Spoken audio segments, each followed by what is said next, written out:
Olá, muito boa noite, queridos amigos telespectadores da Rede Século XXI. Esse é o programa Eclésia, com grande alegria. Nesse horário, a gente está acostumado aqui na Rede Século XXI a conversar sobre algum assunto relacionado à doutrina da fé católica. O programa Eclésia é um programa de catequese, é um programa também que a gente discute história da igreja, biografia de alguns santos, conversas relacionadas ao tempo litúrgico, enfim, é um programa de catequese. Eu sou o diácono Eric Módulo.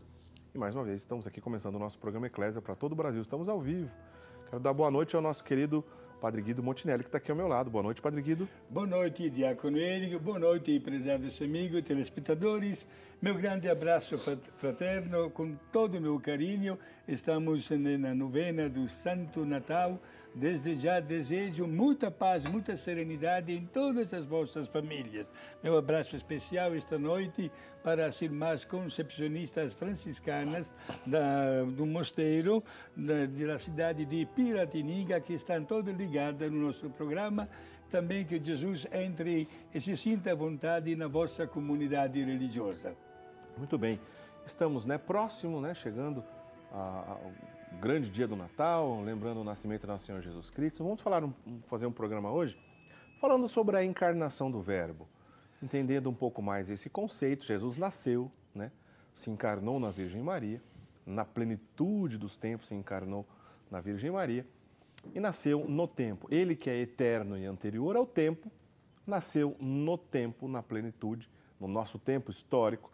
Portanto, a nossa fé católica é baseada em fatos reais, algo que realmente aconteceu. Verdadeiramente, Jesus nasceu, veio aqui ao nosso mundo, pregou a sua missão aqui na Terra e continua a sua missão após a sua ressurreição e ascensão aos céus.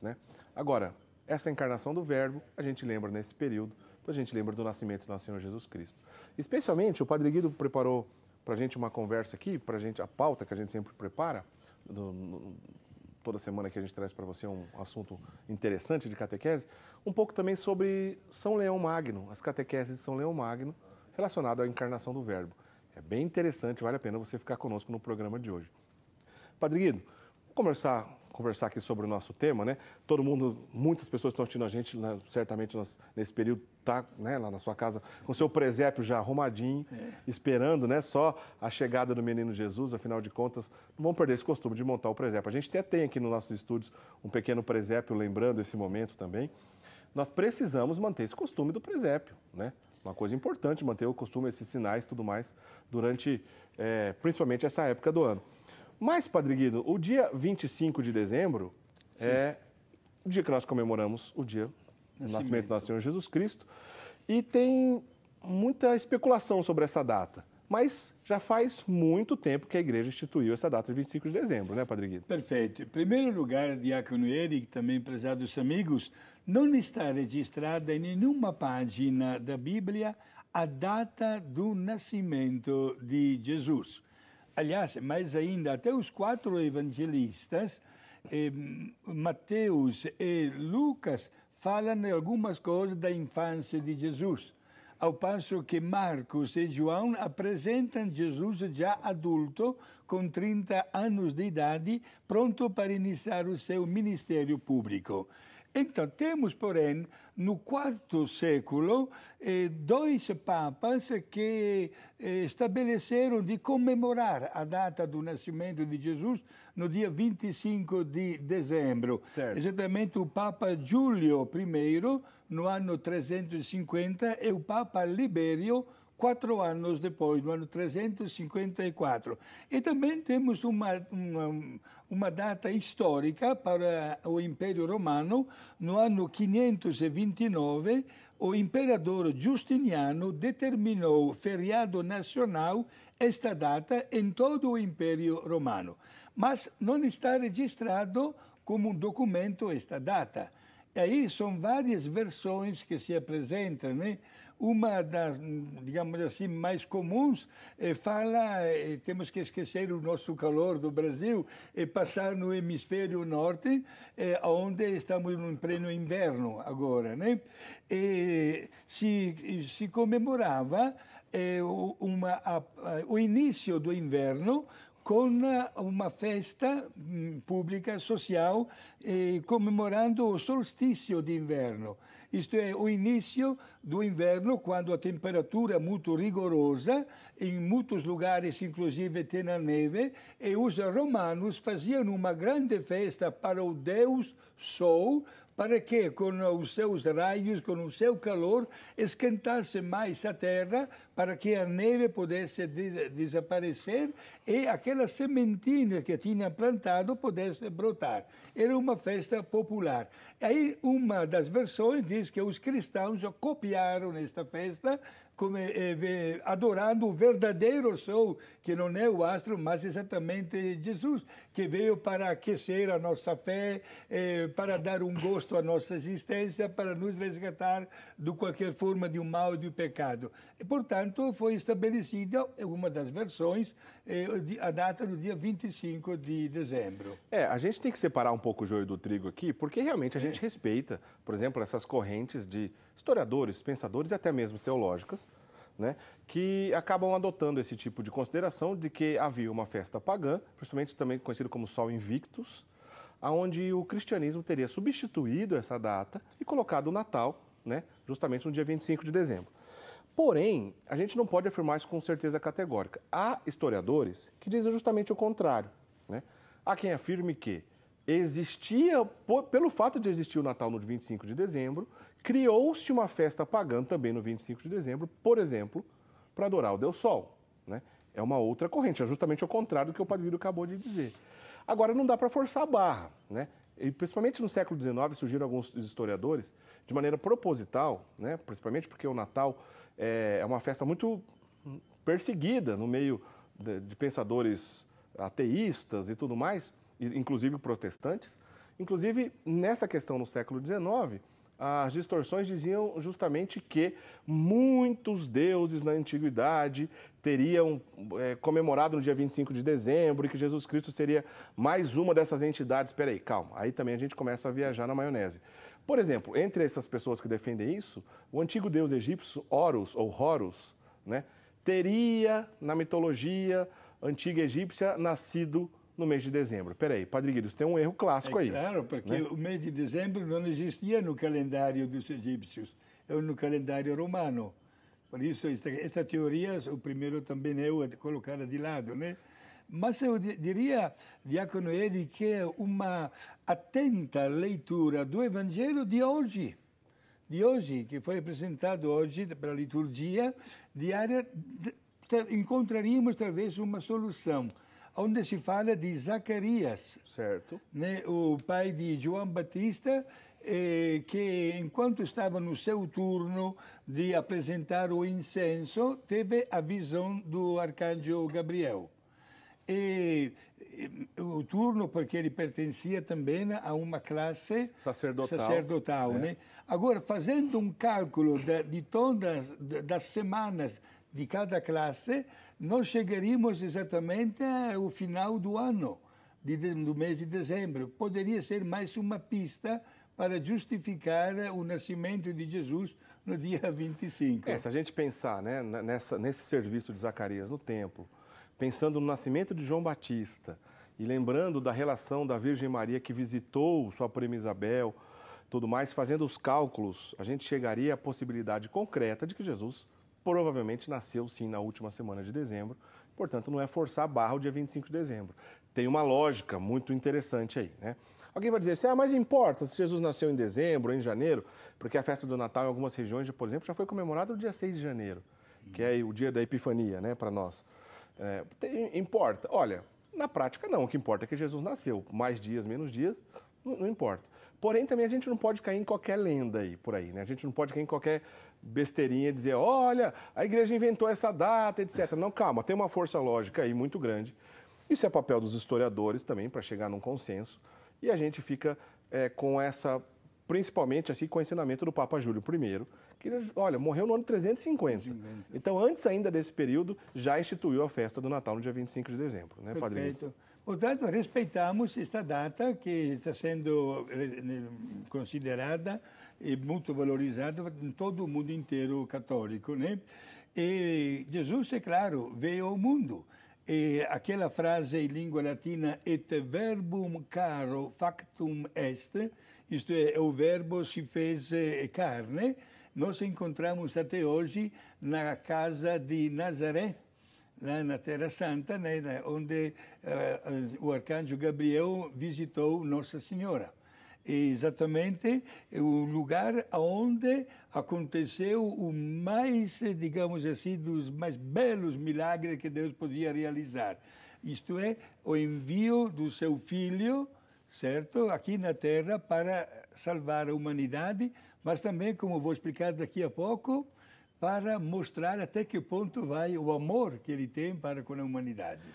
Estamos já às vésperas de relembrar o nascimento de nosso Senhor Jesus Cristo. Todo mundo aí na sua casa com o seu presépio. Muita gente acostumou, inclusive, deixar o presépio nesse período, né, antecedendo os dias do Natal. A manjedoura vazia ainda. Aliás, o nosso presépio que está aqui no nosso estúdio está assim, a manjedoura vazia, aguardando o nascimento de nosso Senhor Jesus Cristo, né? Daqui a pouquinho... Não, vamos fazer o seguinte, padre, daqui a pouquinho nós vamos fazer já essa orientação já. Nós temos nesse ano, né? Tá lá, a nossa manjedoura está vazia. Jesus, já nós vamos relembrar o nascimento do nosso Senhor Jesus Cristo de novo, está chegando. Ô, Padre Guido, o dia de Natal, esse ano, como a gente... o dia 25 é segunda-feira, né? Sim. As vésperas justamente no domingo, e a gente tem o costume de toda a igreja de celebrar já nas vésperas a festa do dia seguinte. Por exemplo, sábado à noite, quem vai na missa já cumpriu o preceito dominical. Mas nesse ano tem uma diferença, porque cai no domingo, as vésperas do Natal, e nós temos uma coisa o preceito dominical, uma missa dominical, e uma outra missa, a missa da noite do Natal. A pergunta direta ao senhor, se a pessoa for numa única missa do domingo, ela cumpre os dois preceitos, o dominical e o do Natal? De jeito nenhum, Diácono Eric. Obrigado por esta sua pergunta.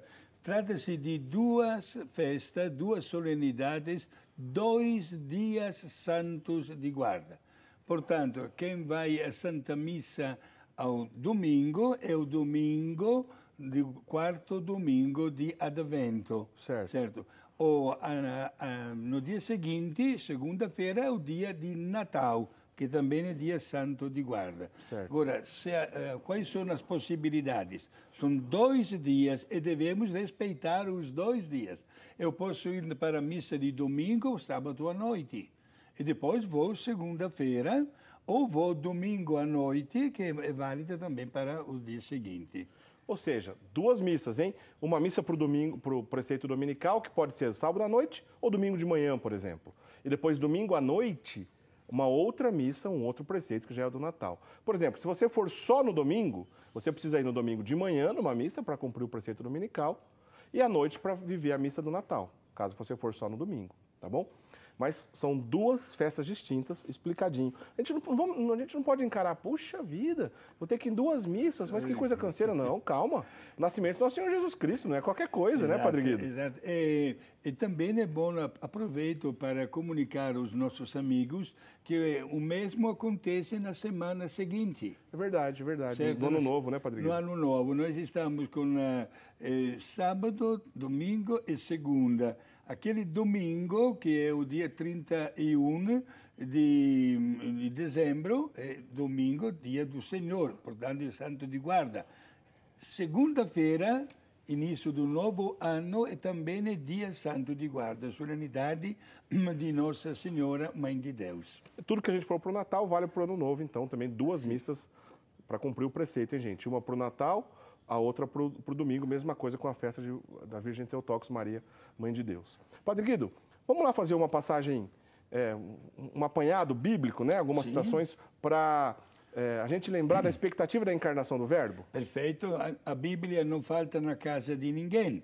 Poderíamos logo pegar, por exemplo, o livro do profeta Isaías, no capítulo 7, versículo 14, encontramos esta frase: olha, Deus dará um sinal, eis que a Virgem vai conceber e vai ganhar um filho que será chamado de Emanuel. Isto é, Deus conosco. Podem olhar na vossa Bíblia, profeta Isaías, capítulo 7, versículo 14. Certo. Sempre o mesmo profeta Isaías, no capítulo 9, versículo 6, fala até da característica do império. O império será grande e vai reinar neste império a paz, porque ele é o príncipe da paz. Olha só, que bela característica. Ainda entre os profetas chamados menores, porque escreveram menos, destacamos o profeta Miqueias, que no capítulo 5, versículo 2, fala da cidade de Belém, dizendo esta frase: "E tu, Belém, terra de Judá, não és a menor entre as cidades de Judá, porque de ti vai nascer o Salvador do mundo." Isto é, o profeta Miqueias, que viveu quase 600 anos antes de Cristo, já profetizou que Jesus nasceria em Belém. Interessante, né, Padre Guido? Muito importante. Também o evangelista de São João, mais de uma vez, fala da encarnação do Verbo. No capítulo 3, versículo 36, ele fala que quem acredita em Cristo tem a vida eterna. Olha, isto é, apresenta o Cristo, homem e Deus, e garante a vida eterna. Portanto, estamos diante de um homem e Deus ao mesmo tempo. Certo. E no capítulo 14, versículo 6, temos uma frase muito, digamos assim, lembrada, Jesus que fala: "Eu sou o caminho, a verdade e a vida." Portanto, são expressões ligadas exatamente à encarnação do Verbo. Poderíamos dizer, com uma palavra muito bela, o presente mais bonito que Deus podia dar para a humanidade. Né? O Filho de Deus, que não cessa de ser Deus, continua sempre Deus, mas assume também uma natureza humana.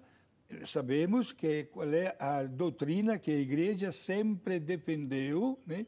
Na pessoa de Jesus nós temos somente uma pessoa divina em duas naturezas, natureza humana e natureza divina.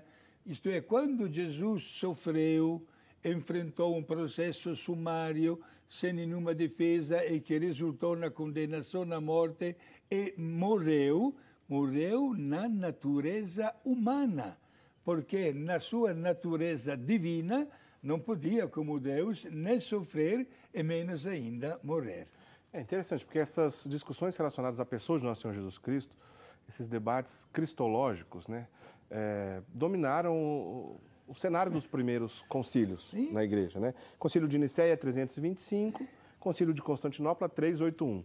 Então, quando a gente vê, por exemplo, o creio niceno, o credo, melhor dizendo, se bem que o creio não está errado, o credo niceno constantinopolitano é justamente quando foi esses dois concílios que eu acabei de citar, Nicéia 325, Constantinopla 301, discutindo essas questões e a Igreja colocando ali o seu aval. E aí, por isso que é mais esmiuçado esse credo, né?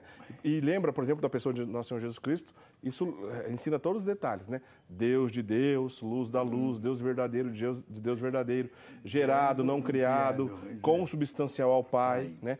Para justamente afirmar essas questões que o Padre Guido estava dizendo. Não parou por aí. Depois ainda, né? O Concílio de Éfeso, onde afirmou Maria, mãe de Deus, também é para afirmar a divindade do nosso Senhor Jesus Cristo. Se Maria é mãe de Deus, porque Jesus não tem como dividir a parte humana da parte divina. Claro. Né? Então, está tudo interligado isso aí, Sim, né, Padre Guido? Exato, porque o Concílio de Éfeso, né, que definiu Maria com este título, Theotokos, mãe de Deus. Não que Maria tenha gerado a Deus, vamos entender direitinho. Mas Maria gerou a Jesus, mas Jesus é Deus. Portanto, Maria adquiriu o título de Mãe de Deus e foi naquela oportunidade que o Concílio de Éfeso formulou a belíssima oração da Ave Maria. uma das primeiras orações que nós aprendemos desde criança. A segunda parte, né, Padre? Exato. Porque a primeira o anjo já tinha dado a ideia. O anjo, a outra ideia foi de Santa Isabel, né? É verdade. E quando cumprimentou Maria, disse, bendita és tu entre todas as mulheres, né?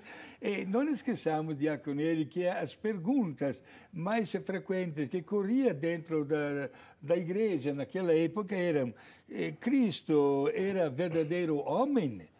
Tinha um corpo físico ou somente aparente? Seria de fato um Deus encarnado? Gente, não existiam estudos teológicos, por isso foi necessário para a autoridade da igreja confrontar-se, estudar, reunir-se com tantos membros e, através dos vários concílios que foram frequentes, definir para sempre a doutrina da igreja. Padre Guido, sim, a gente está falando aqui dos concílios. Depois ainda, chegamos no concílio de Calcedônia no ano 451, e justamente naquele período, um grande papa que morreu no ano 461, né, o concílio aconteceu no ano 451, o papa morreu no ano 461, 10 anos depois. O grande São Leão Magno, né, inclusive doutor da igreja, São Leão Magno, doutor da igreja. Ele é um grande santo, ele colaborou de maneira muito interessante para belíssimas catequeses. O senhor separou algumas para a gente, especialmente essa primeira, a gente vai até colocar aí na nossa tela. Quando der, né, diretor, põe para a gente, por favor. Enquanto o Padre Guido explica, a gente vai passar, inclusive, aí o conteúdo dessa mensagem. Já está na tela. Padre Guido, leia para a gente, por favor, esse conteúdo de São Leão Magno. Certo. Olha, é uma expressão que faz parte de um célebre discurso desse Papa, né? Jesus Cristo, Filho de Deus, penetrou nesta parte inferior do mundo, descendo da morada celeste, sem deixar a glória do Pai, vindo ao mundo de modo novo e por um novo nascimento. E explica, modo novo porque invisível por natureza, tornou-se visível em nossa natureza. Incompreensível, quis ser compreendido. Ele, anterior ao tempo, começou a estar no tempo. Repete, por favor, essa frase. Ele anterior ao tempo, certo, começou a estar no tempo.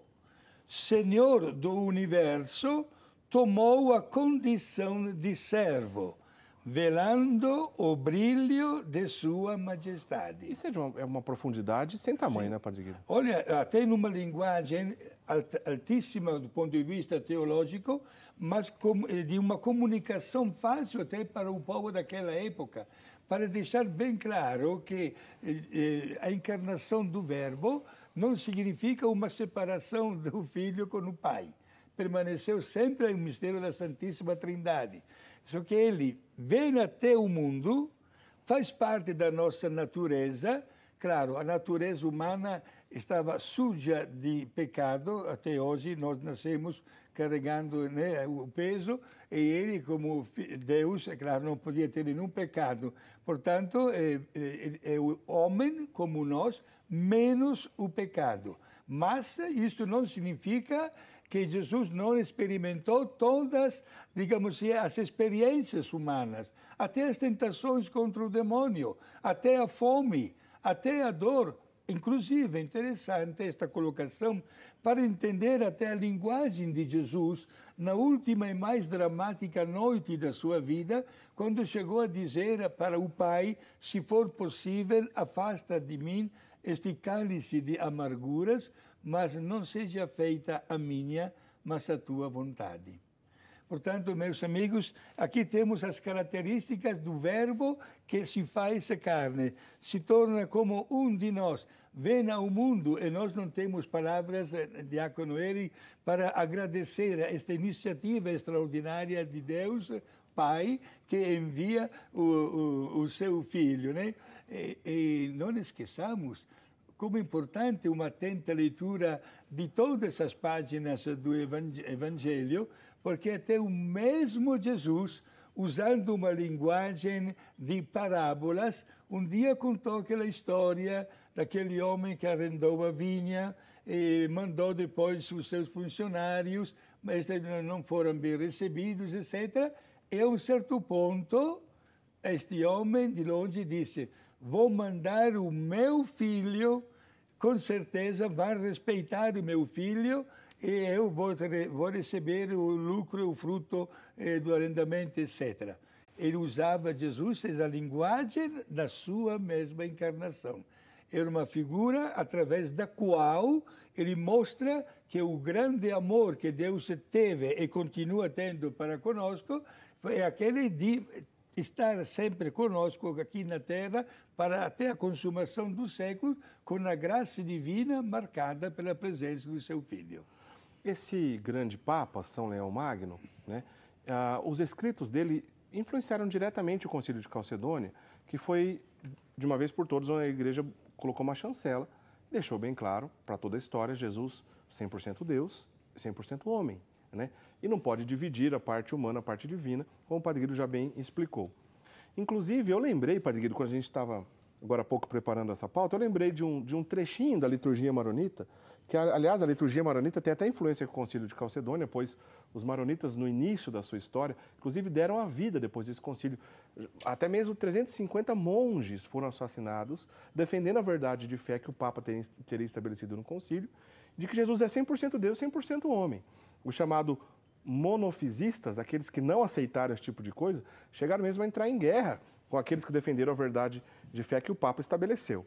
Então tem um trechinho da liturgia maronita muito bonita que tem tudo a ver com o que a gente está dizendo, eu vou ler para vocês, que o padre faz na hora da fração do pão, né, quando ele está dividindo o corpo de Cristo. O texto diz assim, vós unistes vossa divindade à nossa humanidade, e nossa humanidade à vossa divindade.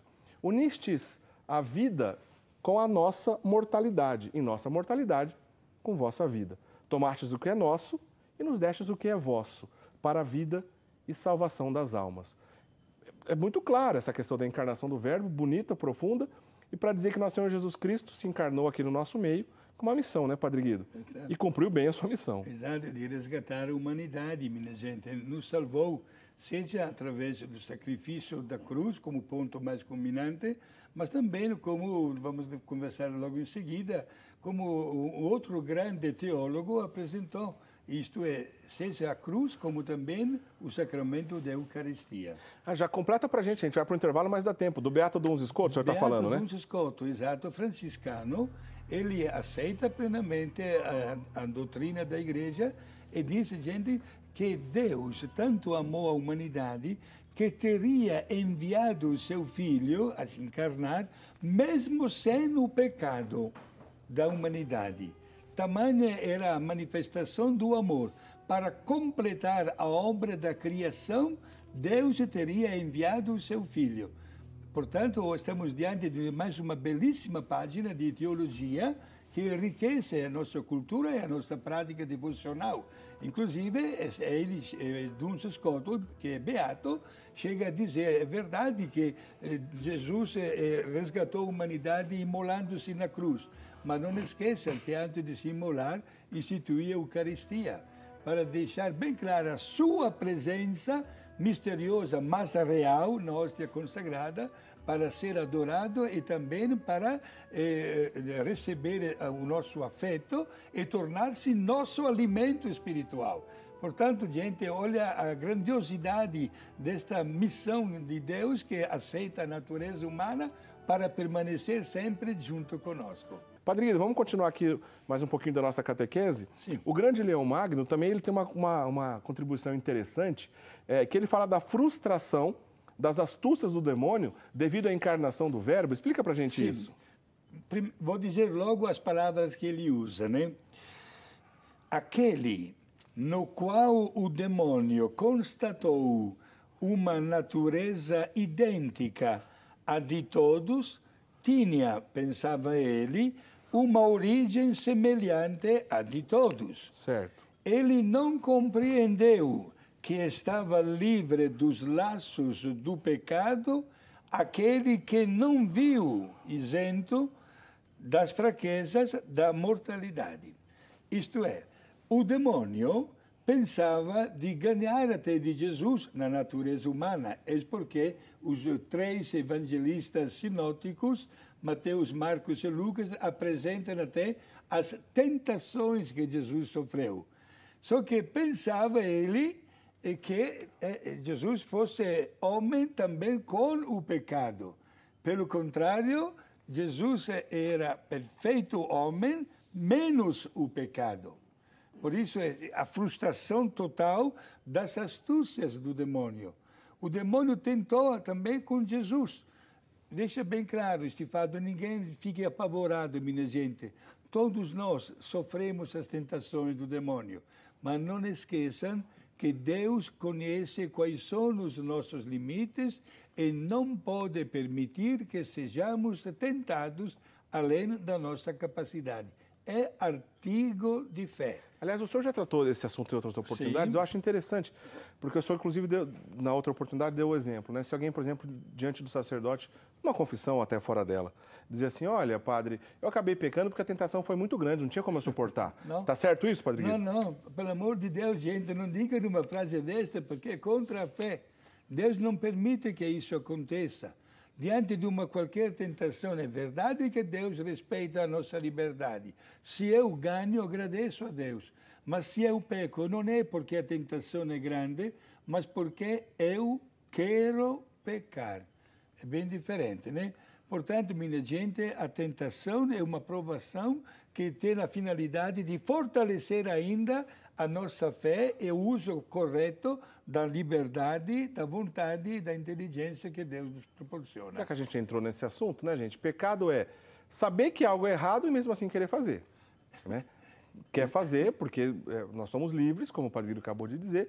E esse assunto tem a ver com o período que a gente está vivendo, inclusive essa última semana, né? Exato. Olha, em primeiro lugar, Diácono Eric, todas as paróquias estão organizando e promovendo as confissões, porque não adianta esbanjar um sorriso diante de Jesus quando estamos com a consciência pesada. Por isso, a melhor maneira de acolher, de dar as boas-vindas ao menino Deus, é aquele de estar bem com ele, com Deus, portanto, uma santa confissão.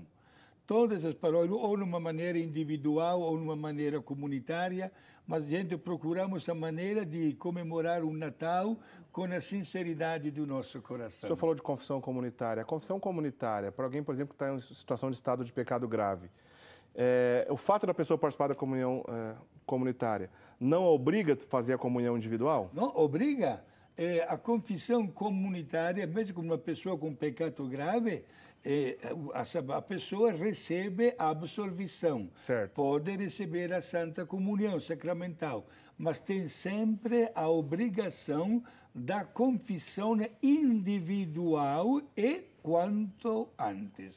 A confissão comunitária é mais recomendável, por exemplo, numa situação de emergência, numa situação de perigo de morte, etc. Na verdade, Diácono Eric, há várias etapas durante o ano no qual o sacerdote sozinho não dá conta. Certo. Pegamos, por exemplo, a semana da Páscoa, o dia de finados, o Natal também. Na nossa paróquia já fizemos nesta semana passada a confissão individual com vários sacerdotes e as pessoas vêm. Quando o padre se coloca, sempre vêm tantas pessoas, né? Gente, é a melhor maneira de comemorar a chegada do nosso Salvador. Com a consciência limpa, ele vai ficar à vontade na nossa casa. Muito bem. Padre Guido, eu queria comentar uma outra coisa ainda, que nosso tempo, daqui a pouco a gente já está terminando, mas aproveitar da melhor maneira possível. Sim. Uma questão que o senhor colocou logo à frente ainda, eu queria discutir todas, mas não vai dar para discutir todos os detalhes que nós preparamos aqui de São Leão Magno, mas tem uma coisa interessante, porque a gente está acostumado a atribuir a derrota do demônio com a sua vitória na cruz, o que não está errado, né? Agora, São Leão Magno comenta, né, da presença do Verbo encarnado, né, que gerou no demônio uma espécie de ofensa e calúnia sem tamanha, né? Sim. Porque justamente o demônio começou a entender que já na encarnação do Verbo começou a derrota dele. Então, dessa maneira, nós temos que olhar também para o nascimento do nosso Senhor Jesus Cristo e relembrar o seu nascimento também com essa ótica mística, né, Padre Guido?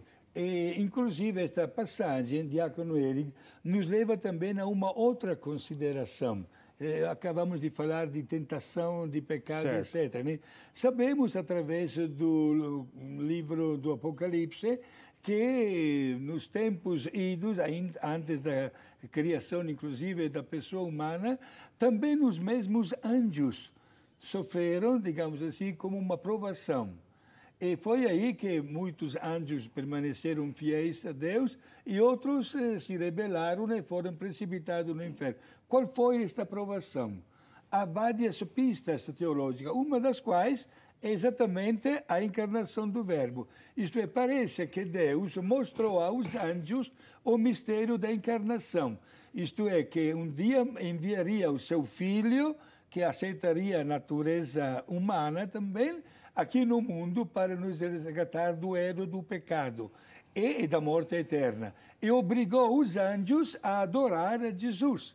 E foi aí que os anjos se separaram, digamos assim.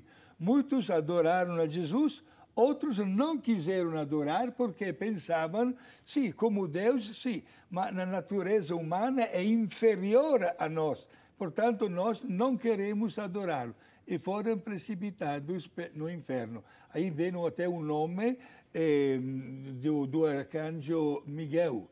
Miguel, em hebraico, significa quem é como Deus.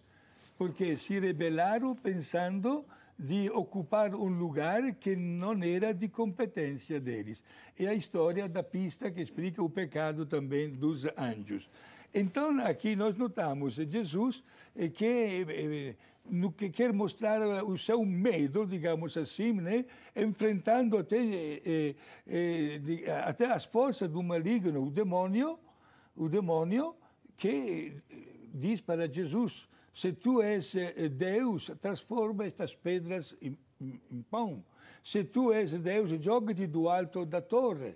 Se tu és Deus, olha, tudo isso que está ao teu redor, um panorama de tanta, vai ser se você me adorar. Jesus ganha do demônio. E aproveito, diácono Eri, para fazer, digamos assim, um pequeno comentário. Os evangelistas falam, depois que o demônio foi vencido pela terceira vez, se afastou de Jesus para voltar no tempo oportuno. Quer dizer, não vai desistir facilmente. Não vai desistir. Isto, meus amigos, tenhamos todos a consciência que o demônio não gosta de nós, nem do Padre Guido.